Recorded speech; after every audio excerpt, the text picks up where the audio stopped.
ਸਤਿ ਸ਼੍ਰੀ ਅਕਾਲ ਜੀ। ਤੁਸੀਂ ਵੇਖ ਰਹੇ ਹੋ ਖਬਰ ਪੜਤਾਲ। ਮੈਂ ਹਾਂ ਦਿਵਿਆ ਨੇਜਾ। ਅੱਜ ਕੁਝ ਅਹਿਮ ਮੁੱਦਿਆਂ ਦੇ ਉੱਤੇ ਗੱਲਬਾਤ ਕਰਾਂਗੇ। ਸਭ ਤੋਂ ਪਹਿਲਾਂ ਮੈਂ ਸਵਾਗਤ ਕਰਨਾ ਚਾਹਾਂਗੀ ਸੀਨੀਅਰ ਪੱਤਰਕਾਰ ਸੁਰਿੰਦਰ ਡੱਲਾ ਜੀ ਦਾ। ਸਤਿ ਸ਼੍ਰੀ ਅਕਾਲ ਸਰ, ਬਹੁਤ ਬਹੁਤ ਸਵਾਗਤ ਹੈ। ਬਹੁਤ ਬਹੁਤ ਧੰਨਵਾਦ ਦਿਵਿਆ ਜੀ, ਤੁਹਾਡਾ ਵੀ ਔਰ ਦੁਨੀਆ ਭਰ ਦੇ ਪੰਜਾਬੀਆਂ ਦਾ ਵੀ ਬਹੁਤ ਬਹੁਤ ਧੰਨਵਾਦ। ਸਰ, ਕਾਂਗਰਸ ਨਾਲ ਪਿਛਲੇ ਕੁਝ ਸਮੇਂ ਦੇ ਵਿੱਚ ਜੋ ਕੁਝ ਹੋਇਆ, ਹਾਰ ਹੋਈ, ਹਾਰ ਤੋਂ ਬਾਅਦ ਹੁਣ ਬਗਾਵਤ ਦਾ ਇੱਕ ਰੁਖ ਦੇਖਿਆ ਜਾ ਰਿਹਾ ਹੈਗਾ। ਤੁਹਾਡੀ ਕੀ ਪ੍ਰਤੀਕਿਰਿਆ ਹੈਗੀ ਹੈ ਫਿਲਹਾਲ ਕਰੰਟ ਸਿਚੁਏਸ਼ਨ ਨੂੰ ਦੇਖਦੇ ਹੋਏ? ਦੇਖੋ, ਮੈਨੂੰ ਇਹ ਲੱਗਦਾ ਕਿ ਕਾਂਗਰਸ ਇੱਕ ਵਾਰੀ ਫੇਰ ਬਹੁਤ ਬੁਰੇ ਦੌਰ ਦੇ ਵਿੱਚੋਂ ਲੰਘ ਰਹੀ ਹੈ। ਪੰਜਾਬ ਚੋਂ ਨਹੀਂ, ਪੂਰੇ ਮੁਲਕ ਚੋਂ 4 ਸੂਬਿਆਂ ਦੀਆਂ ਵੋਟਾਂ ਪਈਆਂ। ਗੋਆ ਖਾਸ ਸੀ ਇਹਦੇ 'ਚ, ਮਨੀਪੁਰ, ਉੱਤਰ ਪ੍ਰਦੇਸ਼, ਪੰਜਾਬ, ਲਗਭਗ ਸਾਰੇ 5 ਸੂਬੇ, ਉੱਤਰਾਖੰਡ ਵੀ, ਉੱਤਰਾਂਚਲ, ਇਹ ਸਾਰੇ ਸੂਬੇ ਨੇ ਜਿਹੜੇ ਕਾਂਗਰਸ ਹਾਰ ਗਈ। ਔਰ ਜਦੋਂ ਵੀ ਕੌਮੀ ਪਾਰਟੀਆਂ ਕਿਸੇ ਇੱਕ ਅੱਧੇ ਸੂਬੇ 'ਚ ਚੋਣਾਂ ਹਾਰਦੀਆਂ ਨੇ, ਉਹਦੇ ਨਾਲ ਲੀਡਰਾਂ ਦਾ ਮਨੋਬਲ ਡਿੱਗਦਾ। ਪਰ ਜਦੋਂ ਕੋਈ ਵੀ ਪਾਰਟੀ 5 ਦੇ 5 ਸੂਬੇ ਹਾਰੇ ਤੇ ਮਨੋਬਲ ਡਿੱਗਣਾ ਸੁਭਾਵਿਕ ਹੈ। ਪਰ ਪੰਜਾਬ 'ਚ ਸਿਰਫ ਮਨੋਬਲ ਨਹੀਂ ਡਿੱਗਿਆ, ਪੰਜਾਬ ਦੇ ਵਿੱਚ ਬਹੁਤ ਵੱਡੇ ਪੱਧਰ ਤੇ ਕਾਂਗਰਸ ਦੇ ਵਿੱਚ ਟੁੱਟ ਵੀ ਸ਼ੁਰੂ ਹੋ ਗਈ, ਬਗਾਵਤ ਵੀ ਸ਼ੁਰੂ ਹੋ ਗਈ। ਸੋ ਕਾਂਗਰਸ ਨੂੰ ਕਈ ਫਰੰਟ ਤੇ ਲੜਾਈ ਲੜਨੀ ਪੈ ਰਹੀ ਹੈ। ਉਂਝ ਵੀ ਕਾਂਗਰਸ ਦੇ ਵਿੱਚ ਇੱਕ G23 ਬਣਿਆ ਹੋਇਆ ਹੈ। ਮੈਨੂੰ ਲੱਗਦਾ ਜਿਹੜਾ ਗਰੁੱਪ 23 ਹੈ, ਹਾਲਾਂਕਿ ਉਹ ਕਾਂਗਰਸ ਦੀ ਬੈਟਰਮੈਂਟ ਲਈ ਜਿਹੜੇ ਲੀਡਰ ਨੇ ਉਹ ਆਪਣੇ ਆਪ ਨੂੰ ਕਹਿ ਰਹੇ ਨੇ ਕਿ ਅਸੀਂ ਇਕੱਠੇ ਹੋਏ ਹਾਂ। ਮੈਨੂੰ ਲੱਗਦਾ ਕਿ ਇਹਨਾਂ 5 ਸੂਬਿਆਂ ਦੀ ਹਾਰ ਤੋਂ ਬਾਅਦ ਜਿਹੜਾ G23 ਹੈ, ਉਹਦਾ ਸਾਈਜ਼ ਵੱਧ ਕੇ ਕਿਤੇ G24, G25, G26, G27, G28 ਨਾ ਹੋ ਜਾਏ। ਕਿਉਂਕਿ ਬਹੁਤ ਸਾਰੇ ਕਾਂਗਰਸ ਦੇ ਅਜਿਹੇ ਲੀਡਰ ਨੇ ਜਿਹੜੇ ਕਾਂਗਰਸ ਦੀ ਸਰਕਾਰ ਦੀ ਮੌਜੂਦਾ ਕਾਰਜ ਪ੍ਰਣਾਲੀ ਤੋਂ ਜ਼ਿਆਦਾ ਖੁਸ਼ ਨਹੀਂ ਨੇ। ਜਿਸ ਤਰ੍ਹਾਂ ਨਾਲ ਕਾਂਗਰਸ ਦੀ ਹਾਈ ਕਮਾਂਡ ਇਸ ਵਕਤ ਕੰਮ ਕਰ ਰਹੀ ਹੈ, ਉਹਦੇ ਤੋਂ ਅਸੰਤੁਸ਼ਟ ਨੇ। ਭਾਈ ਭਤੀਜਾਵਾਦ ਕਿਤੇ ਨਾ ਕਿਤੇ ਹਮੇਸ਼ਾ ਪੋਲੀਟੀਕਲ ਪਾਰਟੀਆਂ ਦੇ ਵਿੱਚ ਅਪੁਆਇੰਟਮੈਂਟ ਸਿਸਟਮ ਦੇ ਵਿੱਚ ਨਜ਼ਰ ਆਉਂਦਾ, ਜਿਹੜਾ ਬੜਾ ਨੁਕਸਾਨਦਾਇਕ ਹੈ। ਜਦੋਂ ਮੈਰਿਟ ਨੂੰ ਆਨਰ ਨਹੀਂ ਨਾ ਕੀਤਾ ਜਾਂਦਾ, ਜਦੋਂ ਤੁਸੀਂ ਮੈਰਿਟ ਨੂੰ ਅੱਖੋਂ ਪਰੋਖੇ ਕਰ ਦਿਓਗੇ ਤੇ ਚਹੇਤਿਆਂ ਨੂੰ ਅਹੁਦੇ ਤੇ ਜ਼ਿੰਮੇਵਾਰੀਆਂ ਦਿਓਗੇ, ਤੇ ਫਿਰ ਜ਼ਰੂਰੀ ਨਹੀਂ ਹੁੰਦਾ ਕਿ ਰਿਜ਼ਲਟ ਮਿਲਣ। ਉਹੀ ਕੁਝ ਕਾਂਗਰਸ 'ਚ ਵਾਪਰਿਆ ਮੈਨੂੰ ਲੱਗਦਾ। ਔਰ ਤੁਸੀਂ ਪੰਜਾਬ ਦੀ ਉਦਾਹਰਨ ਸਾਹਮਣੇ ਹੈ। ਪੰਜਾਬ 'ਚ ਹਜੇ ਤੱਕ ਤਾਂ ਕਈ MLA ਜਿਨ੍ਹਾਂ ਨੂੰ ਟਿਕਟਾਂ ਨਹੀਂ ਮਿਲੀਆਂ, ਉਹ ਕਾਂਗਰਸ ਛੱਡ ਜਾ ਰਹੇ ਸੀ, ਉਹ BJP 'ਚ ਗਏ ਬਹੁਤ ਚੋਣਾਂ ਤੋਂ ਪਹਿਲਾਂ। ਕਈਆਂ ਨੂੰ ਜਿਨ੍ਹਾਂ ਦੀ ਟਿਕਟ ਬਣਦੀ ਸੀ, ਕਾਂਗਰਸ ਨੇ ਟਿਕਟ ਨਹੀਂ ਦਿੱਤੀ, ਉਹ ਆਮ ਆਦਮੀ ਪਾਰਟੀ 'ਚ ਚਲੇ ਗਏ। ਕਿਉਂਕਿ ਪੋਲਿਟਿਕਸ ਵੀ ਬਹੁਤ ਸਾਰੇ ਲੋਕਾਂ ਲਈ ਪ੍ਰੋਫੈਸ਼ਨ ਹੈ। ਅਗਲੇ ਕਹਿੰਦੇ ਤੁਸੀਂ ਨਹੀਂ ਟਿਕਟ ਦੇਣੀ ਤੇ ਅਸੀਂ ਦੂਸਰੀ ਕੰਪਨੀ 'ਚ ਚਲੇ ਜਾਂਦੇ ਹਾਂ, ਮਤਲਬ ਦੂਸਰੀ ਪਾਰਟੀ। ਔਰ ਜਿੱਥੇ ਡਿਜ਼ਰਵਿੰਗ ਕੈਂਡੀਡੇਟਸ ਨੂੰ ਟਿਕਟ ਨਹੀਂ ਮਿਲਦੀ, ਜਦੋਂ ਦੂਸਰੀ ਪਾਰਟੀ 'ਚ ਚਲੇ ਜਾਂਦੇ ਨੇ ਤੇ ਉਹ ਬਹੁਤੀ ਵਾਰੀ ਜਿੱਤ ਜਾਂਦੇ ਨੇ। ਹੁਣ ਤੁਸੀਂ ਦੇਖੋ, ਆਮ ਆਦਮੀ ਪਾਰਟੀ ਨੇ 92 ਸੀਟਾਂ ਜਿੱਤੀਆਂ ਨੇ। ਅਗਰ ਤੁਸੀਂ ਐਨਾਲਿਸਿਸ ਕਰੋ ਤੇ ਕਈ ਇਹਦੇ ਵਿੱਚ ਅਜਿਹੇ ਨੇ ਜਿਨ੍ਹਾਂ ਦਾ ਇਤਿਹਾਸ ਕਾਂਗਰਸ ਨਾਲ ਜੁੜਦਾ। ਕਈ MLA ਨੇ, ਕੋਈ ਕਾਂਗਰਸ ਨਾਲ ਜੁੜਦਾ ਹੈ, ਕੋਈ ਅਕਾਲੀ ਦਲ ਨਾਲ ਜੁੜਦਾ ਹੈ। ਅਜਿਹੀ ਸੂਰਤ 'ਚ ਸਮਝਣਾ ਚਾਹੀਦਾ ਹੈ ਕਿ ਵੱਡੀਆਂ ਪਾਰਟੀਆਂ ਫੈਸਲੇ ਲੈਣ ਦੇ ਲਈ ਇਮਾਨਦਾਰ ਹੋਣ, ਕਰਪਸ਼ਨ ਫ੍ਰੀ ਟਿਕਟਾਂ ਦੀ ਵੰਡ ਹੋਵੇ। ਹੁਣ ਸੁਰਜੀਤ ਧਮਾਨ ਨੇ ਕਾਂਗਰਸ ਦੇ ਬਹੁਤ ਸੀਨੀਅਰ ਲੀਡਰ ਰਹੇ ਨੇ, ਹੁਣ ਵੀ ਲੀਡਰ ਨੇ, MLA ਰਹੇ ਨੇ ਅਮਰਗੜ੍ਹ ਤੋਂ। ਉਹਨਾਂ ਨੇ ਤਾਂ ਸਿੱਧਾ ਹੀ ਇਲਜ਼ਾਮ ਲਾਤਾ ਵੀ ਕਾਂਗਰਸ ਦਾ ਇੱਕ ਵੱਡਾ ਲੀਡਰ ਟਿਕਟਾਂ ਵੇਚ ਗਿਆ। ਹੁਣ ਇੱਕ ਡੈਮੋਕ੍ਰੈਟਿਕ ਪਾਰਟੀ ਦੇ ਵਿੱਚ ਟਿਕਟ ਕਿਵੇਂ ਵਿਕ ਸਕਦੀ ਹੈ? ਕੀ ਕਾਂਗਰਸ ਦੀ ਹਾਈ ਕਮਾਂਡ ਇਸ ਗੱਲ ਦੀ ਜਾਂਚ ਕਰੇਗੀ? ਹਾਲਾਂਕਿ ਮੈਂ ਤਾਂ ਚਾਹੂੰਗਾ ਕਿ ਜਿਹੜੇ ਵੱਡੇ ਵੱਡੇ ਲੀਡਰ ਇਲਜ਼ਾਮ ਲਾ ਰਹੇ ਨੇ ਵੀ ਕਾਂਗਰਸ 'ਚ ਟਿਕਟਾਂ ਵਿਕੀਆਂ, ਭਾਈ ਕਿਸੇ ਥਾਣੇ 'ਚ ਹੀ ਸ਼ਿਕਾਇਤ ਦਿਆਓ ਵੀ ਟਿਕਟਾਂ ਵਿਕੀਆਂ। ਇਲੈਕਸ਼ਨ ਕਮਿਸ਼ਨ ਤਾਂ ਸਖਤ ਖਿਲਾਫ ਹੈ ਇਸ ਗੱਲ ਦੇ।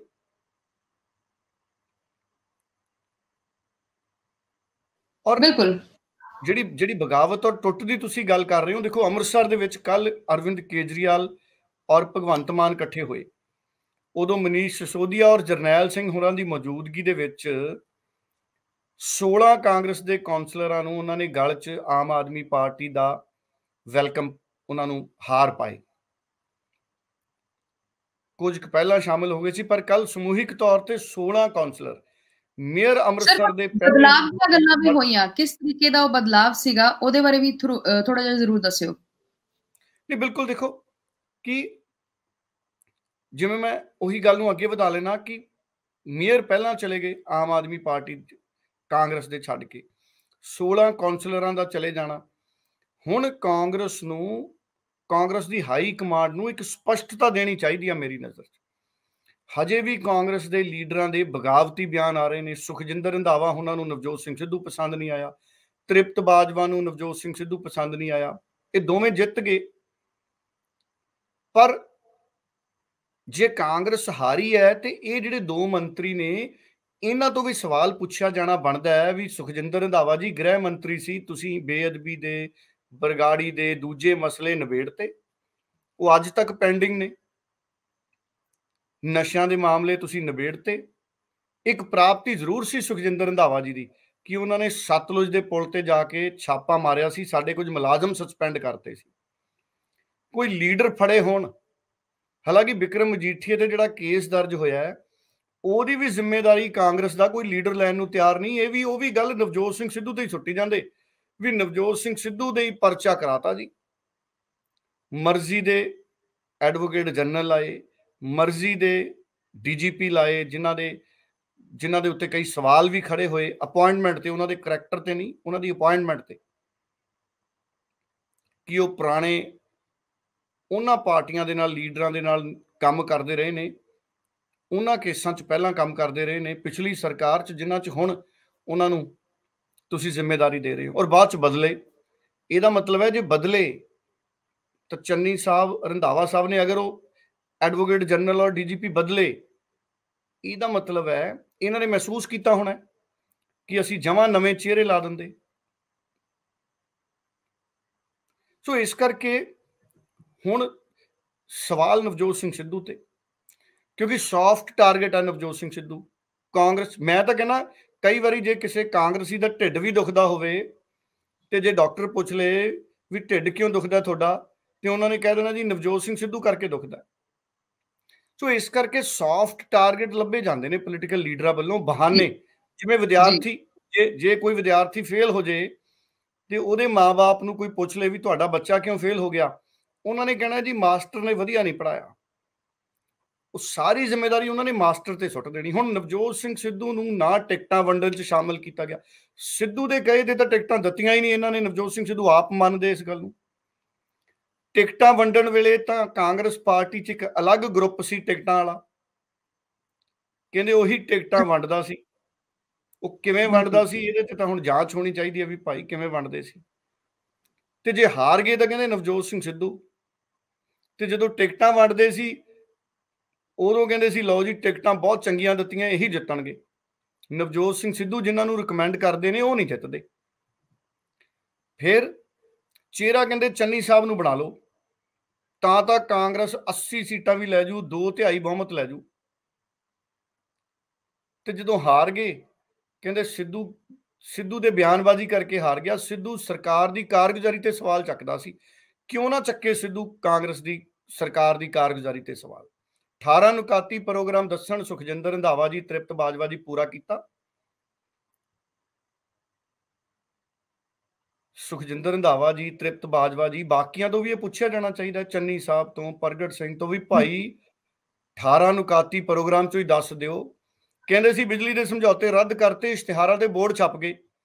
ਹੁਣ ਆਮ ਆਦਮੀ ਪਾਰਟੀ ਵਾਲੇ ਦੱਸਣਗੇ ਵੀ ਕੀ ਚੰਨੀ ਸਾਹਿਬ ਨੇ ਬਿਜਲੀ ਦੇ ਸਮਝੌਤੇ ਰੱਦ ਕਰਤੇ ਸੀ ਜਾਂ ਨਹੀਂ ਹੋਏ ਹਜੇ ਤੱਕ ਬਿਜਲੀ ਦੇ ਸਮਝੌਤੇ ਰੱਦ। ਹੁਣ ਜਦ ਬਿਜਲੀ ਦੇ ਸਮਝੌਤੇ ਨਹੀਂ ਰੱਦ ਕੀਤੇ, ਤੁਸੀਂ ਇਸ਼ਤਿਹਾਰ ਛਾਪੀ ਜਾਂਦੇ ਹੋ। ਆਮ ਆਦਮੀ ਪਾਰਟੀ ਵਾਲਿਆਂ ਨੇ ਦਿਖਾਇਆ ਸੀ ਉਹ ਇਸ਼ਤਿਹਾਰ, ਉਸ ਕਿਸਾਨ ਦਾ ਕਰਜ਼ਾ ਨਹੀਂ ਮਾਫ ਕੀਤਾ ਸੀ ਜਿਹਦੀ ਫੋਟੋ ਲਾਤੀ ਇਸ਼ਤਿਹਾਰਾਂ 'ਚ। ਕਹਿੰਦੇ ਕੇਬਲ ਦਾ 100 ਰੁਪਇਆ ਦੇਣਾ, ਕੋਈ ਨਹੀਂ ਮੰਨਿਆ 100 ਰੁਪਏ ਲਈ, ਪਿੰਡਾਂ 'ਚ ਲੋਕ ਲੜੇ ਕੇਬਲ ਵਾਲਿਆਂ ਨਾਲ। ਸੋ ਇਸ ਕਰਕੇ ਫੈਸਲੇ ਆਪਣੇ ਗਲਤ ਸੀ। ਕਹਾਵਤ ਹੈ, ਚਲੋ ਕਹਾਵਤਾਂ ਪਤਾ ਹੀ ਹੈ ਪੰਜਾਬੀਆਂ ਨੂੰ, ਹੁਣ ਤਾਂ ਲੰਘ ਗਿਆ ਵਕਤ, ਪਰ ਗੱਲ ਇਹ ਹੈ ਵੀ ਹੁਣ ਕਾਂਗਰਸ ਦੀ ਹਾਈ ਕਮਾਂਡ ਦੇ ਉੱਤੇ ਬਹੁਤ ਵੱਡੀ ਜ਼ਿੰਮੇਵਾਰੀ ਹੈ ਕਿ ਕਾਂਗਰਸ ਦੀ ਹਾਈ ਕਮਾਂਡ ਹੁਣ ਸੋਚ ਸਮਝ ਕੇ ਫੈਸਲੇ ਕਰੇ। ਪਿੱਲੀਆਂ ਇੱਟਾਂ ਦੇ ਨਾਲ ਜੇ ਲੈਂਟਰ ਪਾਉਣਗੇ ਉਹਦੀ ਗਰੰਟੀ ਕੋਈ ਨਹੀਂ। ਬਿਲਕੁਲ ਸਰ, ਜਿੱਦਾਂ ਕਿ ਤੁਸੀਂ ਦੱਸ ਰਹੇ ਹੈਗੇ ਹੋ ਕਿ ਹਕੀਕਤ ਕੁਝ ਹੋਰ ਹੈਗੀ ਹੈ ਔਰ ਸ਼ਬਦਾਂ ਦੇ ਰਾਹੀਂ ਬਿਆਨ ਕੁਝ ਹੋਰ ਕੀਤਾ ਜਾ ਰਿਹਾ ਹੈਗਾ ਹੈ। ਲੇਕਿਨ ਨਵਜੋਤ ਸਿੰਘ ਸਿੱਧੂ ਦੀ ਤੁਸੀਂ ਗੱਲ ਛੇੜੀ ਹੈ ਤਾਂ ਹੁਣ ਉਹਨਾਂ ਦੇ ਉੱਤੇ ਹਰ ਕਿਸੇ ਦੀ ਨਜ਼ਰ ਹੈਗੀ ਹੈ। ਅਗਲੀ ਰਣਨੀਤੀ ਕੀ ਹੈਗੀ ਨਵਜੋਤ ਸਿੰਘ ਸਿੱਧੂ ਦੀ? CWC ਦੀ ਮੀਟਿੰਗ ਤੋਂ ਬਾਅਦ ਹੁਣ ਕਿਹੜੀਆਂ ਚੀਜ਼ਾਂ ਨਿਕਲ ਕੇ ਸਾਹਮਣੇ ਆ ਰਹੀਆਂ ਨੇ? ਬਦਲਾਵ ਦੀਆਂ ਗੱਲਾਂ ਲਗਾਤਾਰ ਕਿਤੇ ਨਾ ਕਿਤੇ ਚੱਕੀਆਂ ਜਾ ਰਹੀਆਂ ਨੇ। ਕਿਸ ਤਰੀਕੇ ਦਾ ਇਹ ਬਦਲਾਵ ਹੋਣ ਵਾਲਾ ਹੈ? ਨੈਕਸਟ ਸਟੈਪ ਕੀ ਹੈ? ਦੇਖੋ, ਕਾਂਗਰਸ ਵਰਕਿੰਗ ਕਮੇਟੀ ਦੀ ਬੈਠਕ ਹੋਈ ਕੱਲ। ਅੰਗਰੇਜ਼ੀ ਦਾ ਸ਼ਬਦ ਹੈ ਮੰਥਨ, ਪੰਜਾਬੀ ਦਾ ਸ਼ਬਦ ਹੈ ਕਪੜਛਾਣ। ਇਹਨਾਂ ਨੇ ਵਿਚਾਰ ਵਟਾਂਦਰਾ ਕੀਤਾ, ਕਾਂਗਰਸ ਹਾਰੀ ਕਿਉਂ, ਔਰ ਆਪਸੀ ਵਿਚਾਰ ਵਟਾਂਦਰਾ ਕਰ ਲਿਆ। ਕਾਂਗਰਸ ਵਰਕਿੰਗ ਕਮੇਟੀ ਦੀ ਜਿਹੜੀ ਮੀਟਿੰਗ ਹੈ ਉਹ 5 ਸੂਬਿਆਂ 'ਚ ਕਰਦੇ। ਚੰਡੀਗੜ੍ਹ ਕਾਂਗਰਸ ਭਵਨ 'ਚ ਪੰਜਾਬ ਕਾਂਗਰਸ ਵਰਕਿੰਗ ਕਮੇਟੀ ਦੀ ਮੀਟਿੰਗ ਕਰਦੇ ਤੇ ਉਹਦੇ 'ਚ ਪੰਜਾਬ ਭਰ ਤੋਂ ਹਰ ਜ਼ਿਲ੍ਹੇ 'ਚੋਂ 10-10 ਵਰਕਰ ਕਾਂਗਰਸ ਦੇ ਵਲੰਟੀਅਰ ਬੁਲਾ ਕੇ ਉਹਨਾਂ ਤੋਂ ਪੁੱਛਦੇ ਵੀ ਕਾਂਗਰਸ ਕਿਉਂ ਹਾਰੀ। ਫੇਰ ਪਤਾ ਲੱਗਣਾ ਸੀ ਕਾਂਗਰਸ ਕਿਉਂ ਹਾਰੀ। ਕਾਂਗਰਸ ਇਸ ਕਰਕੇ ਹਾਰੀ ਕਿ ਲੀਡਰਸ਼ਿਪ ਸਪਸ਼ਟ ਨਹੀਂ ਸੀ। ਕਾਂਗਰਸ ਹਾਈ ਕਮਾਂਡ ਨੇ ਪ੍ਰਧਾਨ ਤਾਂ ਨਵਜੋਤ ਸਿੰਘ ਸਿੱਧੂ ਨੂੰ ਬਣਾਤਾ ਤੇ ਫੈਸਲੇ ਪ੍ਰਧਾਨਗੀ ਵਾਲੇ ਜਾਂ ਚੰਨੀ ਸਾਹਿਬ ਕਰਦੇ ਸੀ ਜਾਂ ਕਾਂਗਰਸ ਦੇ ਪ੍ਰਭਾਰੀ ਕਰਨ ਲੱਗ ਗਏ ਜਾਂ ਕਾਂਗਰਸ ਦੀ ਹਾਈ ਕਮਾਂਡ ਕਰਨ ਲੱਗ ਗਏ। ਕਹਿੰਦੇ ਨਵਜੋਤ ਸਿੰਘ ਸਿੱਧੂ ਜੇ ਫੈਸਲੇ ਕਰੂਗਾ ਤੇ ਗੱਲ ਨਹੀਂ ਬਣਨੀ, ਜਾਂ ਤਾਂ ਡਰ ਹੋਣਾ ਵੀ ਨਵਜੋਤ ਸਿੰਘ ਸਿੱਧੂ ਇਮਾਨਦਾਰ ਬਹੁਤ ਹੈ, ਜਾਂ ਤਾਂ ਡਰ ਹੋਣਾ ਜੇ ਨਹੀਂ ਡਰ ਤੇ ਫਿਰ ਦੱਸ ਦੇਣ ਵੀ ਭਾਈ ਨਵਜੋਤ ਸਿੰਘ ਸਿੱਧੂ ਨੂੰ ਜੇ ਪ੍ਰਧਾਨ ਬਣਾਇਆ ਸੀ ਤੇ ਨਵਜੋਤ ਸਿੰਘ ਸਿੱਧੂ ਤੋਂ ਫੈਸਲੇ ਕਿਉਂ ਨਹੀਂ ਕਰਾਏ। ਫਿਰ ਕਹਿੰਦੇ ਟਵੀਟ ਬਹੁਤ ਕਰਦਾ ਸੀ ਨਵਜੋਤ ਸਿੰਘ ਸਿੱਧੂ। ਪੰਜਾਬ ਦੇ ਹੱਕਾਂ ਲਈ ਨਵਜੋਤ ਸਿੰਘ ਸਿੱਧੂ ਨੂੰ ਟਵੀਟ ਕਰਨੇ ਪੈਣੇ ਸੀ, ਉਹਨਾਂ ਦੀ ਉਹ ਜ਼ਿੰਮੇਵਾਰੀ ਸੀ। ਉਹ ਹੁਣ ਵੀ ਕਰਨਗੇ ਮੈਨੂੰ ਲੱਗਦਾ ਆਉਂਦੇ ਸਮੇਂ 'ਚ ਪੰਜਾਬ ਦੇ ਹੱਕਾਂ ਲਈ ਟਵੀਟ। ਸਵਾਲ ਕਰਨੇ ਸਰਕਾਰ ਨੂੰ ਬਹੁਤ ਜ਼ਰੂਰੀ ਹੈ। ਪਾਰਟੀ ਦਾ ਕੰਮ ਹੁੰਦਾ ਸਵਾਲ ਕਰਨੇ, ਇਸ ਕਰਕੇ ਉਹ ਪਾਰਟੀ ਦੇ ਪ੍ਰਧਾਨ ਦੇ ਤੌਰ ਤੇ ਆਪਣੀ ਜ਼ਿੰਮੇਵਾਰੀ ਨਿਭਾ ਰਿਹਾ ਸੀ। ਅਗਰ ਨਵਜੋਤ ਸਿੰਘ ਸਿੱਧੂ ਦੇ ਟਵੀਟ ਕਰਨ ਤੇ ਇੰਨਾ ਗੁੱਸਾ ਸੀ ਤੇ ਉਹ ਕੰਮ ਹੀ ਖਤਮ ਕਰ ਦਿੰਦੇ ਵੀ ਨਵਜੋਤ ਸਿੰਘ ਸਿੱਧੂ ਟਵੀਟ ਨਾ ਕਰ ਸਕਦਾ। ਮੁਕਾਬਲਾ ਇਹ ਹੋਣਾ ਚਾਹੀਦਾ ਸੀ ਕਿ ਸਰਕਾਰ ਕਿਹਾ ਕਰਦੀ ਵੀ ਨਵਜੋਤ ਸਿੱਧੂ ਜੀ ਲੱਭੋ ਖਾਮੀ ਤੇ ਕਰੋ ਟਵੀਟ, ਤੇ ਕੋਈ ਟਵੀਟ ਕਰਨ ਨੂੰ ਥਾਂ ਨਾ ਹੁੰਦੀ ਤੇ ਪੰਜਾਬ ਦੇ ਲੋਕ ਭੰਗੜੇ ਪਾਉਂਦੇ ਹੁੰਦੇ ਵੀ ਦੇਖੋ ਜੀ ਰੇਤਾ ਸਰਕਾਰੀ ਹੋ ਗਿਆ, ਖੱਡਾਂ ਬੰਦ ਹੋ ਗਈਆਂ, ਪੰਜਾਬ ਦੇ ਪਿੰਡਾਂ ਦੇ ਨੌਜਵਾਨ ਟਰਾਲੀਆਂ 'ਚ ਰੇਤਾ ਭਰ ਕੇ ਵੇਚਦੇ ਆ, ਪੜ੍ਹੇ ਲਿਖੇ ਮੁੰਡਿਆਂ ਨੇ ਐਨ ਟਰਾਲੀਆਂ ਲਿਸ਼ਕਾ ਲੀਆਂ, ਉੱਪਰ ਪਲਾਸਟਿਕ ਦੀਆਂ ਤਰਪਾਲਾਂ ਪਾ ਲੀਆਂ ਵੈਲਡਿੰਗ ਕਰਾ ਕੇ। ਤੇ ਜਿਵੇਂ ਅਮਰੀਕਾ 'ਚ ਕੈਨੇਡਾ 'ਚ ਸਾਡੇ ਮੁੰਡੇ ਕੈਂਟਰ ਚਲਾਉਂਦੇ ਨੇ, ਐਦਾਂ ਕੈਂਟਰਾਂ 'ਚ ਸਾਡੇ ਮੁੰਡੇ ਇੱਥੇ ਰੇਤਾ ਭਰਦੇ ਹੁੰਦੇ। ਗੱਲਾਂ ਇਹ ਹੁੰਦੀਆਂ ਵੀ ਸਾਡੇ ਮੁੰਡੇ ਨੇ ਵੀ ਕੈਂਟਰ ਲੈ ਲਿਆ ਜੀ। ਇੱਥੇ ਤਾਂ ਜਿਹੜੇ ਮੰਤਰੀ ਸੀ, MLA ਸੀ, ਉਹਨਾਂ ਦੇ ਘਰ ਭਰ ਗਏ। ਆਮ ਗਰੀਬ ਦੇ ਘਰ ਦੇ ਗੇਟ ਦੇ ਨਾਲ ਦੇ ਥੰਮਲੇ ਦਾ ਪਲਸਤਰ ਨਹੀਂ ਹੁੰਦਾ, ਪਿੰਡਾਂ 'ਚ ਚਲੇ ਜਾਓ ਤੇ MLA ਦੇ ਮੰਤਰੀਆਂ ਨੇ ਵੱਡੇ ਵੱਡੇ ਕੋਠੀਆਂ ਪਾ ਲੀਆਂ, ਬੰਗਲੇ ਪਾ ਲਏ, ਜ਼ਮੀਨਾਂ ਖਰੀਦ ਲੀਆਂ ਆਪਣੇ ਨਾਂ ਤੇ, ਰਿਸ਼ਤੇਦਾਰਾਂ ਦੇ ਨਾਂ ਤੇ, ਦੋਸਤਾਂ ਦੇ ਨਾਂ ਤੇ। ਸੋ ਇਸ ਕਰਕੇ ਇਹੀ ਫਰਕ ਹੈ ਕਿ ਸਰਕਾਰ ਨੂੰ ਇਹ ਚੀਜ਼ਾਂ ਰੋਕਣੀਆਂ ਚਾਹੀਦੀਆਂ ਸੀ। ਕੱਲ ਅਰਵਿੰਦ ਕੇਜਰੀਵਾਲ ਅੰਮ੍ਰਿਤਸਰ ਆਏ, ਕਿੰਨੀ ਚੰਗੀ ਗੱਲ ਕਹਿ ਕੇ ਗਏ ਕੇਜਰੀਵਾਲ ਸਾਹਿਬ। ਕਮੀਆਂ ਉੱਥੇ ਵੀ ਨੇ, ਮੈਂ ਉਹ ਵੀ ਗੱਲ ਕਰੂੰਗਾ ਜੇ ਸਵਾਲ ਕਰੋਗੇ ਤਾਂ। ਅਰਵਿੰਦ ਕੇਜਰੀਵਾਲ ਕਹਿੰਦੇ ਜੇ ਕੋਈ ਸਾਡਾ ਮੰਤਰੀ ਕਰਪਸ਼ਨ ਕਰੂ ਤਾਂ ਜੇਲ੍ਹ ਭੇਜ ਦਿਆਂਗੇ। ਹੁਣ ਮੈਨੂੰ ਨਹੀਂ ਲੱਗਦਾ ਕਿ ਕਿਸੇ ਮੰਤਰੀ ਜਾਂ MLA ਦੀ ਪੰਜਾਬ 'ਚ ਹਿੰਮਤ ਹੋਏਗੀ ਕਿ ਉਹ ਕਰਪਸ਼ਨ ਕਰ ਜੇ ਅਰਵਿੰਦ ਕੇਜਰੀਵਾਲ ਦੇ ਹੁੰਦੇ। ਅੱਧੇ ਘੰਟੇ 'ਚ ਅਰਵਿੰਦ ਕੇਜਰੀਵਾਲ ਨੇ ਟਵੀਟ ਕਰਕੇ ਮੰਤਰੀ ਨੂੰ ਅਹੁਦੇ ਤੋਂ ਲਾ ਦੇਣਾ, ਤੇ ਕਾਂਗਰਸ ਜਿਨ੍ਹਾਂ ਨੂੰ ਲਾ ਦਿੰਦੇ ਨੇ ਉਹਨਾਂ ਨੂੰ ਲਾ ਦਿੰਦੇ ਨੇ। ਤੇ ਕਾਂਗਰਸ 'ਚ ਮੈਂ ਕਹਿੰਦਾ 1000 ਟਵੀਟ ਕਰ ਲਓ, ਮੈਨੂੰ ਨਹੀਂ ਲੱਗਦਾ ਕਿ ਹਾਈ ਕਮਾਂਡ ਵਾਲੇ ਪੜ੍ਹਦੇ ਹੋਣਗੇ ਜਾਂ ਉਹਦੇ ਤੇ ਅਮਲ ਕਰ ਲੈਣਗੇ। ਸੋ ਇਸ ਕਰਕੇ ਇਹ ਬੁਨਿਆਦੀ ਫਰਕ ਹੈ। ਕਾਂਗਰਸ ਦੀ ਬਗਾਵਤ ਦਾ ਕਾਰਨ ਵੀ ਇਹੀ ਹੈ। ਹੁਣ ਕਾਂਗਰਸ ਦੇ ਲੀਡਰਾਂ ਨੂੰ ਵੀ ਸਮਝ ਨਹੀਂ ਆ ਰਿਹਾ ਵੀ ਹੋ ਕੀ ਰਿਹਾ। ਜਿੱਥੋਂ ਤੱਕ ਗੱਲ ਨਵਜੋਤ ਸਿੰਘ ਸਿੱਧੂ ਦੀ ਹੈ, ਨਵਜੋਤ ਸਿੰਘ ਸਿੱਧੂ ਇੱਕ ਪੰਜਾਬ ਲਈ ਉਹ ਮਾਡਲ ਲੈ ਕੇ ਤੁਰਿਆ ਸੀ ਕਿ ਕਾਂਗਰਸ ਨੇ ਉਹਦਾ ਪ੍ਰਚਾਰ ਹੀ ਨਹੀਂ ਕੀਤਾ। ਪ੍ਰਤਾਪ ਬਾਜਵਾ ਉਹਨਾਂ ਨੇ 20-25 ਦਿਨ ਪਹਿਲਾਂ ਇਲੈਕਸ਼ਨ ਮੈਨੀਫੈਸਟੋ ਬਣਾ ਕੇ ਦੇਤਾ, ਕਿਉਂਕਿ ਉਹ ਇਲੈਕਸ਼ਨ ਮੈਨੀਫੈਸਟੋ ਕਮੇਟੀ ਦੇ ਚੇਅਰਮੈਨ ਸੀ। ਜਿੱਦਣ ਚੋਣ ਮੈਨੀਫੈਸਟੋ ਆਇਆ, ਪ੍ਰਤਾਪ ਬਾਜਵਾ ਜੀ ਦੀ ਫੋਟੋ ਨਹੀਂ ਲਾਈ, ਬਾਕੀਆਂ ਦੀਆਂ ਫੋਟੋਆਂ ਲਾਤੀਆਂ। ਪ੍ਰਤਾਪ ਬਾਜਵਾ ਜੀ ਇਲੈਕਸ਼ਨ ਮੈਨੀਫੈਸਟੋ ਜਾਰੀ ਕਰਦੇ ਹੋਏ ਬੈਠੇ ਨਹੀਂ ਸੀ। ਇਲੈਕਸ਼ਨ ਮੈਨੀਫੈਸਟੋ ਕਮੇਟੀ ਦੇ ਚੇਅਰਮੈਨ ਨੇ ਪ੍ਰਤਾਪ ਬਾਜਵਾ, ਮੈਨੀਫੈਸਟੋ ਬਣਾਇਆ ਪ੍ਰਤਾਪ ਬਾਜਵਾ ਨੇ, ਜਾਰੀ ਕਰਨ ਵੇਲੇ ਉਹ ਹੈ ਹੀ ਨਹੀਂ, ਉਹਨਾਂ ਨੂੰ ਸੱਦਿਆ ਹੀ ਨਹੀਂ ਗਿਆ। ਮੈਨੂੰ ਲੱਗਦਾ ਸੱਦਿਆ ਬਾਕੀ ਲੀਡਰ ਸੀਗੇ। ਸੋ ਇਸ ਕਰਕੇ ਕਈ ਵਾਰੀ ਵਹਿਮ ਹੋ ਗਿਆ ਕਾਂਗਰਸ ਦੇ ਲੀਡਰਾਂ ਨੂੰ ਕੁਝ ਪਿਛਲੀ ਵਾਰੀ ਵੀ ਸਾਡੇ ਨਾਂ ਤੇ ਹੀ ਸਰਕਾਰ ਬਣਨੀ ਹੈ, ਵੀ ਸਾਰੀਆਂ ਵੋਟਾਂ ਪੰਜਾਬੀਆਂ ਨੇ ਸਾਨੂੰ ਹੀ ਪਾਣੀਆਂ, ਨਾ ਪ੍ਰਤਾਪ ਬਾਜਵੇ ਦੀ ਲੋੜ ਹੈ, ਨਾ ਨਵਜੋਤ ਸਿੱਧੂ ਦੀ ਲੋੜ ਹੈ, ਤੇ ਸਾਡੇ ਨਾਲ ਹੀ ਵੋਟਾਂ ਪੈਣੀਆਂ, ਅਸੀਂ ਹੀ ਮੰਤਰੀ ਬਣਾਉਣੇ, ਸਾਡੀ ਹੀ ਸਰਕਾਰ ਚੱਲਣੀ ਹੈ। ਤੇ ਫਿਰ ਜਦੋਂ ਰਿਸ਼ਤੇਦਾਰਾਂ ਦੀ ਈਡੀ ਦਾ ਛਾਪਾ ਪਿਆ, ਉਸ ਤੋਂ ਬਾਅਦ ਵੀ ਮੰਨੇ ਨਹੀਂ, ਕਹਿੰਦੇ ਅਸੀਂ ਗਰੀਬ ਹਾਂ। ਤੇ ਆ ਅਰਵਿੰਦ ਕੇਜਰੀਵਾਲ ਨੇ ਇੱਕ ਗਰੀਬ ਖੜਾਤਾ, ਸਧਾਰਨ, ਚਲੋ ਮੈਂ ਗਰੀਬ ਨਹੀਂ ਕਹਿੰਦਾ, ਇੱਕ ਸਧਾਰਨ ਪਰਿਵਾਰ ਦਾ ਪੁੱਤ, ਝਾੜੂ ਫੇਰਤਾ ਉਹਨਾਂ ਨੇ ਮੁੱਖ ਮੰਤਰੀ ਸਾਹਿਬ ਦੀ ਸੀਟ ਤੇ। ਸੋ ਇਸ ਕਰਕੇ ਉਦਾਹਰਨਾਂ ਉਦਾਂ ਦੀਆਂ ਦੇਣੀਆਂ ਪੈਣੀਆਂ, ਸੈੱਟ ਕਰਨੀਆਂ ਪੈਣੀਆਂ ਜਿਨ੍ਹਾਂ ਤੇ ਲੋਕ ਭਰੋਸਾ ਕਰਨ। ਸੋ ਚੰਨੀ ਸਾਹਿਬ ਨਹੀਂ ਜਿਤਾ ਸਕੇ ਕਾਂਗਰਸ ਨੂੰ, ਤੇ ਕਿਸੇ ਕਾਂਗਰਸ ਦੇ ਲੀਡਰ ਦੀ, ਕਈਆਂ ਦੀ ਹਿੰਮਤ ਨਹੀਂ ਵੀ ਉਹ ਚੰਨੀ ਸਾਹਿਬ ਤੇ ਸਵਾਲ ਖੜਾ ਕਰਨ। ਕਿਉਂ? ਕਿਉਂਕਿ ਉਹਨਾਂ ਨੇ ਤਾਂ ਬਣਵਾਇਆ ਸੀ ਚੰਨੀ ਸਾਹਿਬ ਨੂੰ, ਉਹੀ ਤਾਂ ਕਹਿੰਦੇ ਸੀ ਵੀ ਚਰਨਜੀਤ ਚੰਨੀ ਨੂੰ ਚਿਹਰਾ ਬਣਾ ਦਿਓ ਜੀ, ਸਰਕਾਰ ਦੁਬਾਰਾ ਬਣ ਜੂ, ਜੇ ਸਿੱਧੂ ਆ ਗਿਆ ਤੇ ਵੋਟ ਟੁੱਟ ਜੂ। ਔਰ ਇਹਨਾਂ ਦੇ ਫੈਸਲਿਆਂ ਕਰਕੇ ਨਵਜੋਤ ਸਿੰਘ ਸਿੱਧੂ ਨੂੰ ਵੀ ਹਾਰ ਦਾ ਸਾਹਮਣਾ ਕਰਨਾ ਪਿਆ, ਕਿਉਂਕਿ ਸਰਕਾਰ ਦੇ ਖਿਲਾਫ ਐਂਟੀ ਇਨਕੰਬੈਂਸੀ ਇੰਨੀ ਹੋ ਗਈ। ਜਿਸ ਦਿਨ ਚਰਨਜੀਤ ਚੰਨੀ ਦਾ ਨਾਮ ਮੁੱਖ ਮੰਤਰੀ ਦੇ ਚਿਹਰੇ ਦੇ ਤੌਰ ਤੇ ਐਲਾਨਿਆ ਗਿਆ, ਰਾਹੁਲ ਗਾਂਧੀ ਦੇ ਉਸ ਭਾਸ਼ਣ ਨੂੰ ਸੁਣ ਲਓ। ਉਸ ਭਾਸ਼ਣ 'ਚ ਸੈਂਕੜੇ ਲੋਕ ਕਹਿੰਦੇ ਸੀ ਕਿ ਹਾਈ ਕਮਾਂਡ ਨੇ ਗਲਤ ਫੈਸਲਾ ਕਰਤਾ। ਨਵਜੋਤ ਸਿੰਘ ਸਿੱਧੂ ਇੱਕ ਬਦਲਾਅ ਦਾ ਮਾਡਲ ਲੈ ਕੇ ਆਏ ਸੀ। ਪੰਜਾਬ 'ਚ ਵੋਟਾਂ ਲੋਕਾਂ ਨੇ ਬਦਲਾਅ ਲਈ ਪਾਈਆਂ, ਦੋ ਬਦਲਾਅ ਸੀ ਪੰਜਾਬ 'ਚ ਮਾਡਲ। ਇੱਕ ਤਾਂ ਸੀ ਨਵਜੋਤ ਸਿੰਘ ਸਿੱਧੂ ਜਿਹੜਾ ਬਦਲਾਅ ਦਾ ਸੂਚਕ ਸੀ, ਇੱਕ ਸੀ ਭਗਵੰਤ ਮਾਨ।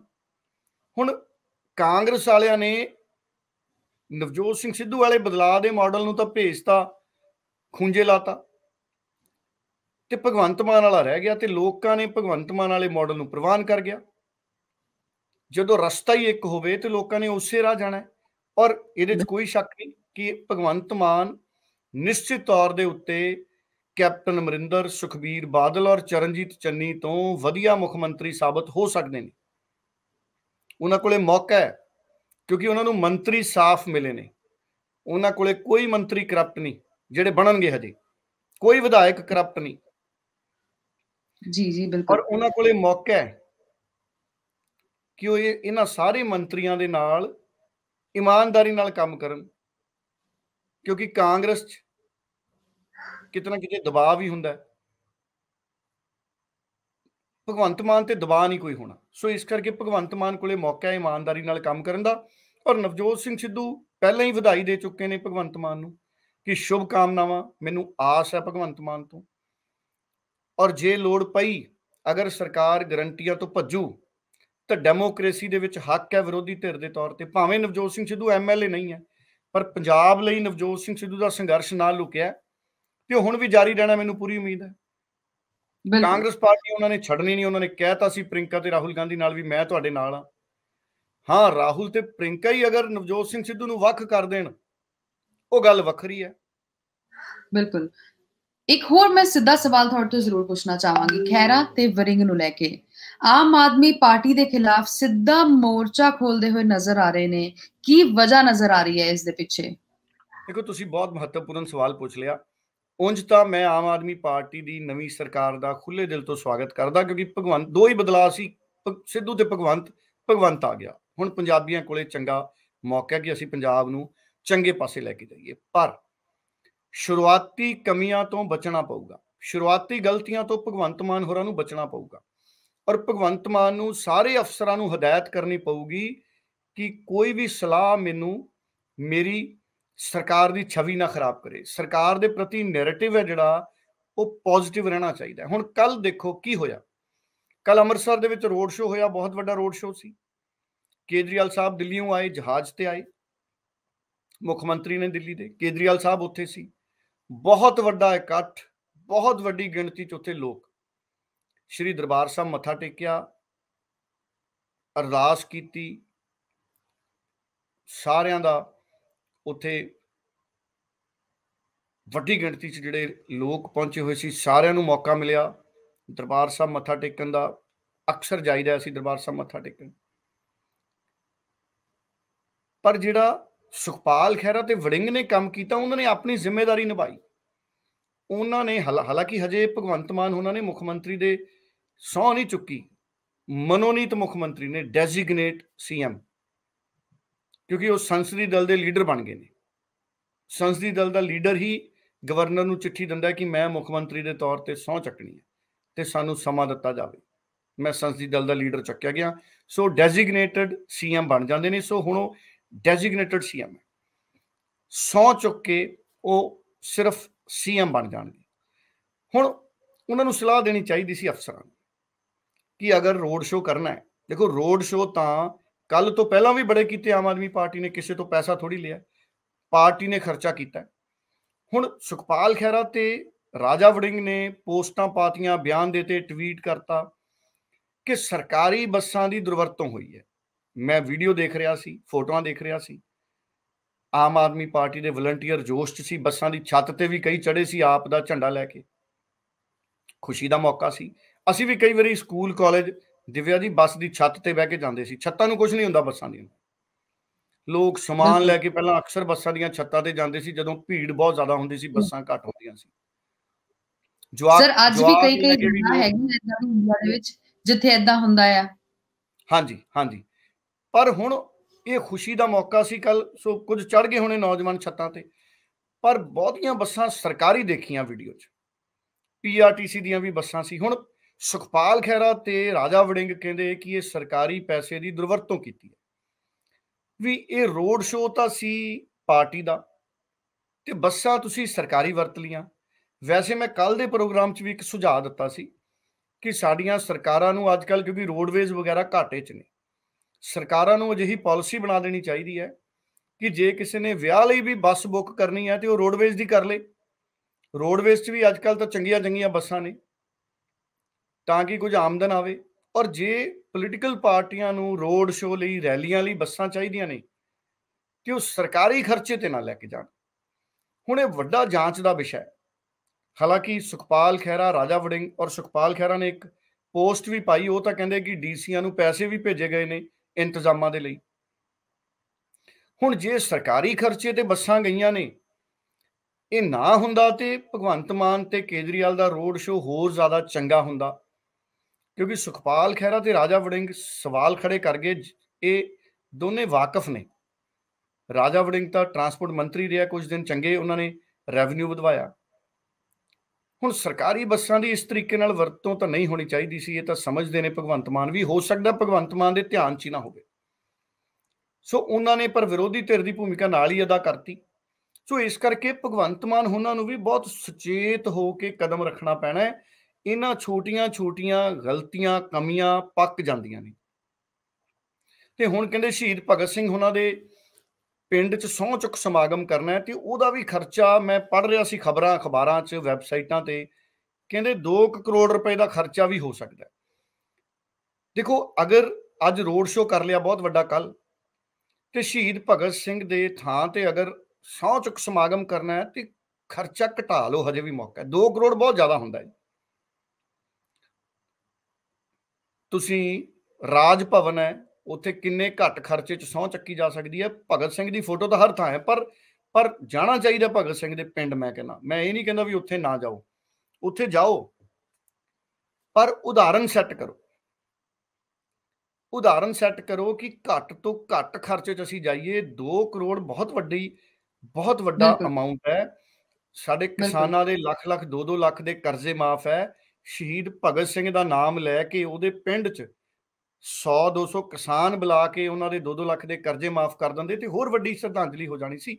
सो पैसे की दुरवरतों सानू बचाउणी पऊगी। हालांकि चंगे पासे भी काम कीता। देखो सुरक्षा वापस ले ली, लीडरां नूं नहीं लोड़ एडी सुरक्षा की। 122 के करीब लीडर ने, अकाली, बीजेपी भी है, सारे ही है उहदे च। साबका MLA उन्हां दीयां सुरक्षावां वापस लईआं, आप दे भी ने 1-2। चंगी गल है, लीडरां दी सुरक्षा वापस लेना चंगी गल है, पर पैसों की बचत करके चलो, क्योंकि तनख्वाह देने नूं बड़े महकमे औखे हुंदे ने, लेट हो जाती कईयां दी तनख्वाह।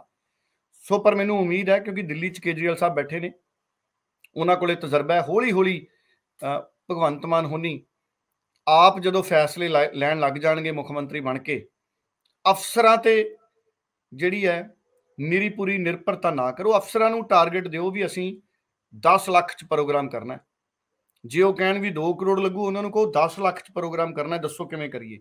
ਅਫਸਰਾਂ ਨੇ 10 ਲੱਖ 'ਚ ਵੀ ਕਰਾ ਲੈਣਾ ਉਹ ਪ੍ਰੋਗਰਾਮ। ਪਰ ਮੈਂ ਤਾਂ ਇੱਥੋਂ ਤੱਕ ਕਹਿਣਾ ਕਿ ਸੂਬੇ ਦੀ ਸਰਕਾਰ ਦਾ ਮਾਰਕੀਟਿੰਗ ਦਾ ਮਹਿਕਮਾ ਬਣਾ ਦਿਓ।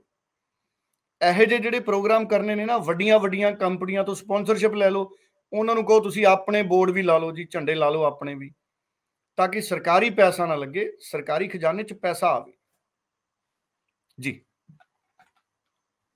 ਸਰ 2024 ਦੀ ਗੱਲ ਕਰਾਂਗੀ, ਬੇहद ਇੰਪੋਰਟੈਂਟ ਰਹਿਣ ਵਾਲਾ ਹੈਗਾ ਆ। ਮੈਂ ਗੱਲ ਕਰਾਂਗੀ ਭਾਜਪਾ ਦੀ, ਕੀ ਲੱਗਦਾ ਆ ਕਿਆ ਗੁੱਸਾ ਗਿਲਾ ਦੂਰ ਹੋ ਪਾਏਗਾ, ਕਿਆ ਕਿਸਾਨਾਂ ਦਾ ਹੱਥ ਇੱਕ ਵਾਰ ਫੇਰ ਫੜ ਪਾਏਗੀ? ਦੇਖੋ, ਜਿਹੜੀ ਮੇਰੇ ਕੋਲੇ ਜਾਣਕਾਰੀ ਹੈ ਨਾ, ਤੁਸੀਂ ਸਵਾਲ ਅੱਜ ਮੈਨੂੰ ਮੌਕੇ ਦਾ ਪੁੱਛ ਲਿਆ। ਭਾਰਤੀ ਜਨਤਾ ਪਾਰਟੀ ਨੇ ਇੱਕ ਖਾਸ ਟੀਮ ਬਣਾਈ ਹੈ ਜਿਹੜੀ ਪੰਜਾਬ ਦੇ ਵਿੱਚ ਪਿੰਡਾਂ 'ਚ ਔਰ ਖਾਸ ਤੌਰ ਤੇ ਕਿਸਾਨਾਂ ਦੀਆਂ ਮੂਲ ਸਮੱਸਿਆਵਾਂ ਦੇ ਹੱਲ ਦੇ ਲਈ ਫਾਰਮੂਲੇ ਸੁਝਾਏਗੀ। ਇਹ ਗੁਪਤ ਟੀਮ ਹੈ, ਮੈਨੂੰ ਪਤਾ ਲੱਗਿਆ ਵੀ ਸਾਰਵਜਨਿਕ ਨਹੀਂ ਕੀਤੀ, ਕਿਉਂਕਿ ਸ਼ਹਿਰਾਂ 'ਚੋਂ ਭਾਜਪਾ ਨੂੰ ਚੰਗੀ ਵੋਟ ਪਈ, ਵੋਟ ਪਰਸੈਂਟੇਜ ਭਾਜਪਾ ਦਾ ਵਧਿਆ ਆਉਂਦੇ ਸਮੇਂ 'ਚ, ਕਿਉਂਕਿ ਲੋਕ ਸਭਾ ਦੀਆਂ ਚੋਣਾਂ ਨੇ 2024 ਦੀਆਂ। ਕਿਸਾਨਾਂ ਦੇ ਬਹੁਤ ਮਸਲੇ ਤਾਂ ਹੱਲ ਕਰਤੇ ਮੋਦੀ ਸਾਹਿਬ ਨੇ। 3 ਬਿੱਲ ਸੀ, ਖੇਤੀ ਕਾਨੂੰਨ ਸੀ ਜਿਹੜੇ, ਉਹ ਵੀ ਰੱਦ ਕਰਤੇ, ਮੰਗ ਮੰਨੀ ਗਈ। ਤੇ 23 ਲੱਖ ਕਿਸਾਨਾਂ ਦੇ ਖਾਤਿਆਂ 'ਚ ਵੀ ਪੰਜਾਬ 'ਚ ਪੈਸੇ ਆਉਂਦੇ ਆ, ਹਰ 4 ਮਹੀਨਿਆਂ 'ਚ 2000 ਰੁਪਏ। 31 ਮਾਰਚ ਤੋਂ ਬਾਅਦ ਫੇਰ ਕਿਸ਼ਤ ਆਉਣੀ ਹੈ ਜੀ। ਸੋ ਉਸ ਤੋਂ ਪਹਿਲਾਂ ਕਿਸਾਨ ਆਪਣੇ ਖਾਤਿਆਂ ਨੂੰ, ਬੈਂਕ ਅਕਾਊਂਟਸ ਨੂੰ ਆਧਾਰ ਨਾਲ ਲਿੰਕ ਕਰ ਲੈਣ, KYC ਕਰਾਉਣੀ ਪੈਂਦੀ ਆ, ਉਹ ਵੀ ਕਰਾ ਲੈਣ, ਉਹ ਬੜਾ ਜ਼ਰੂਰੀ ਹੈ 31 ਮਾਰਚ ਤੋਂ ਪਹਿਲਾਂ ਜਿਹੜੇ ਰਹਿ ਗਏ। ਤੇ ਬੀਜੇਪੀ ਦੀ ਹੁਣ ਕੋਸ਼ਿਸ਼ ਹੈ ਕਿ 2024 'ਚ 13 ਸੀਟਾਂ ਜਿੱਤਣ ਲਈ ਅਸੀਂ ਪਿੰਡ ਪਿੰਡ ਤੱਕ ਪਹੁੰਚੀਏ, ਬੂਥ ਪੱਧਰ ਤੱਕ ਪਹੁੰਚੀਏ, ਔਰ ਜਿਹੜੇ ਕਿਸਾਨ ਮਸਲੇ ਨੇ ਅਸੀਂ ਹੋਰ ਹੱਲ ਕਰੀਏ। ਔਰ ਆਉਂਦੇ ਸਮੇਂ 'ਚ ਮੈਨੂੰ ਲੱਗਦਾ ਬੀਜੇਪੀ MSP ਦੇ ਉੱਤੇ ਵੀ ਕਿਸਾਨਾਂ ਦੀ ਮੰਗ ਮੰਨੂਗੀ। ਪਰਾਲੀ ਦਾ ਮਸਲਾ ਜਲਾਉਣ ਦਾ ਤਾਂ ਹੱਲ ਹੋ ਹੀ ਜਾਣਾ, ਕਿਉਂਕਿ ਕੇਜਰੀਵਾਲ ਸਾਹਿਬ ਦੀ ਸਰਕਾਰ ਆ ਗਈ, ਉਹ ਤਾਂ ਮੈਨੂੰ ਲੱਗਦਾ ਕੇਂਦਰ ਦੀ ਲੋੜ ਪੈਣੀ ਨਹੀਂ ਇੰਨੀ, ਪਰ ਫਿਰ ਵੀ ਕੇਂਦਰ ਦਾ ਸਹਿਯੋਗ ਲੈ ਲੈਣਾ ਚਾਹੀਦਾ ਕੇਜਰੀਵਾਲ ਸਾਹਿਬ ਨੂੰ। ਐਤਕੀ ਮੈਂ ਉਮੀਦ ਕਰਦਾ ਨਵੰਬਰ ਦਸੰਬਰ 'ਚ ਪਰਾਲੀ ਨੂੰ ਅੱਗ ਨਹੀਂ ਲੱਗਣੀ, ਕਿਉਂਕਿ ਭਗਵੰਤ ਮਾਨ ਸਾਹਿਬ ਦੀ ਸਰਕਾਰ ਹੈ, ਮਸਲਾ ਹੱਲ ਕਰ ਲੈਣਾ ਇਹਨਾਂ ਨੇ। ਦੂਸਰਾ, ਬੀਜੇਪੀ ਇਸ ਰਣਨੀਤੀ ਤੇ ਹੈ ਕਿ ਅਸੀਂ ਕਿਸਾਨਾਂ 'ਚ ਆਪਣੀ ਪਹੁੰਚ ਵਧਾਈਏ, ਕਿਸਾਨਾਂ ਦੇ ਮਸਲੇ ਹੱਲ ਕਰੀਏ, ਕਿਸਾਨਾਂ ਦੇ ਲਈ ਠੋਸ ਯੋਜਨਾਵਾਂ ਉਲੀਕੀਏ। ਔਰ ਕਾਂਗਰਸ ਨੂੰ ਵੀ ਹੁਣ ਮਿਹਨਤ ਕਰਨ ਦੀ ਲੋੜ ਹੈ, ਆਪਣਾ ਢਾਂਚਾ ਦਰੁਸਤ ਕਰਕੇ। ਕਾਂਗਰਸ ਪਾਰਟੀ ਦੀ ਸਰਵਿਸ ਹੋਣ ਵਾਲੀ ਹੈ, ਜਿਵੇਂ ਅਸੀਂ ਕੋਈ ਨਵੀਂ ਸਕੂਟਰ ਕਾਰ ਲੈਂਦੇ ਹਾਂ ਤੇ ਸਰਵਿਸ ਕਰਾਉਣੀ ਪੈਂਦੀ ਹਰ 4-5 ਮਹੀਨਿਆਂ ਬਾਅਦ, ਤਾਂ ਕਾਂਗਰਸ ਨੂੰ ਹੁਣ ਇਸ ਵਕਤ ਸਰਵਿਸ ਕਰਾਉਣ ਦੀ ਲੋੜ ਹੈ। ਆਰਗੇਨਾਈਜ਼ਡ ਹੋ ਕੇ ਕਾਂਗਰਸ ਦਾ ਸੰਗਠਨ ਕੰਮ ਕਰੇ, ਤੇ ਬੀਜੇਪੀ ਵੀ ਕਿਸਾਨਾਂ ਵਾਲੇ ਪਾਸੇ ਤੁਰ ਪਈ ਹੈ, ਤੇ ਆਮ ਆਦਮੀ ਪਾਰਟੀ ਨੂੰ ਵੀ ਖੇਤੀਬਾੜੀ ਦੇ ਉੱਤੇ ਠੋਸ ਨੀਤੀ ਬਣਾਉਣੀ ਪੈਣੀ ਹੈ। ਕਿਸਾਨਾਂ ਦੀਆਂ ਵੋਟਾਂ ਬਹੁਤ ਵੱਡੀ ਅਹਿਮੀਅਤ ਰੱਖਦੀਆਂ ਨੇ, ਔਰ ਮੇਰਾ ਸੁਝਾਅ ਹੈ ਹਮੇਸ਼ਾ ਦੀ ਤਰ੍ਹਾਂ ਸਾਰੀਆਂ ਪੋਲੀਟੀਕਲ ਪਾਰਟੀਆਂ ਨੂੰ, ਇਸ ਵਾਰ ਘੱਟੋ ਘੱਟ ਸਾਰੀਆਂ ਪੋਲੀਟੀਕਲ ਪਾਰਟੀਆਂ ਪੰਜਾਬ ਚੋਂ 5-5 ਸੀਟਾਂ ਕਿਸਾਨਾਂ ਲਈ ਛੱਡੋ। ਸਾਡੀ ਪਾਰਲੀਮੈਂਟ ਦੇ ਵਿੱਚ ਪੰਜਾਬ ਚੋਂ ਘੱਟੋ ਘੱਟ 5 ਕਿਸਾਨ ਲੀਡਰ ਪਾਰਲੀਮੈਂਟ 'ਚ ਜਾਣੇ ਚਾਹੀਦੇ ਨੇ, ਘੱਟੋ ਘੱਟ 5 ਕਿਸਾਨ ਲੀਡਰ ਪਾਰਟੀ 'ਚ ਜਾਣੇ ਚਾਹੀਦੇ ਨੇ। ਮੈਂ ਵੀ ਕਿਸਾਨ ਹਾਂ, ਪਰ ਮੈਂ ਇਹ ਨਹੀਂ ਕਹਿੰਦਾ ਵੀ ਮੈਨੂੰ ਸੀਟ ਛੱਡੋ, ਪਰ ਮੈਂ ਕਹਿੰਦਾ 5 ਕਿਸਾਨ ਸੰਗਠਨਾਂ ਦੇ ਆਗੂਆਂ ਨੂੰ ਸਾਡੀਆਂ ਪਾਰਟੀਆਂ ਪਾਰਲੀਮੈਂਟ 'ਚ ਭੇਜਣ, ਤਾਂ ਕਿ ਪਾਰਲੀਮੈਂਟ ਦੇ ਵਿੱਚ ਜਾ ਕੇ ਕਿਸਾਨਾਂ ਦੇ ਮਸਲੇ ਸਹੀ ਤਰੀਕੇ ਨਾਲ ਰਿਪਰੈਜ਼ੈਂਟ ਹੋਣ। ਔਰ ਬੀਜੇਪੀ ਵੀ ਮੈਂ ਚਾਹੂੰਗਾ ਕਿ ਕਿਸਾਨ ਆਗੂਆਂ ਨੂੰ ਟਿਕਟਾਂ ਦੇਵੇ ਇਸ ਵਾਰ। ਸੋ ਕਿਸਾਨ ਸਾਡੇ ਜਾਣੇ ਬੜੇ ਜ਼ਰੂਰੀ। ਬਿਲਕੁਲ, ਵੋਟਾਂ ਦੀ ਕੀ ਅਹਿਮੀਅਤ ਹੈ ਇਸ ਵਾਰ ਦੇ ਰਿਜ਼ਲਟਸ ਨੇ ਵਧੀਆ ਤਰੀਕੇ ਨਾਲ ਹਰ ਕਿਸੇ ਨੂੰ ਦੱਸ ਹੀ ਦਿੱਤਾ ਹੈਗਾ ਆ। ਤੇ ਬਹੁਤ ਬਹੁਤ ਸ਼ੁਕਰੀਆ ਮਿਸਟਰ ਡੱਲਾ, ਅੱਜ ਇੱਕ ਵਾਰ ਫਿਰ ਸਾਡੇ ਨਾਲ ਜੁੜਨ ਦੇ ਲਈ, ਬੜਾ ਚੰਗਾ ਲੱਗਿਆ ਗੱਲ ਕਰਕੇ। ਬਹੁਤ ਬਹੁਤ ਧੰਨਵਾਦ ਜੀ, ਬਹੁਤ ਬਹੁਤ ਧੰਨਵਾਦ। ਇਸ ਦੇ ਨਾਲ ਹੀ ਖਬਰ ਪੜਤਾਲ ਦੇ ਵਿੱਚ ਫਿਲਹਾਲ ਨਹੀਂ ਦਿਓ ਇਜਾਜ਼ਤ। ਸਤਿ ਸ਼੍ਰੀ ਅਕਾਲ ਜੀ ਸਾਰਿਆਂ ਨੂੰ।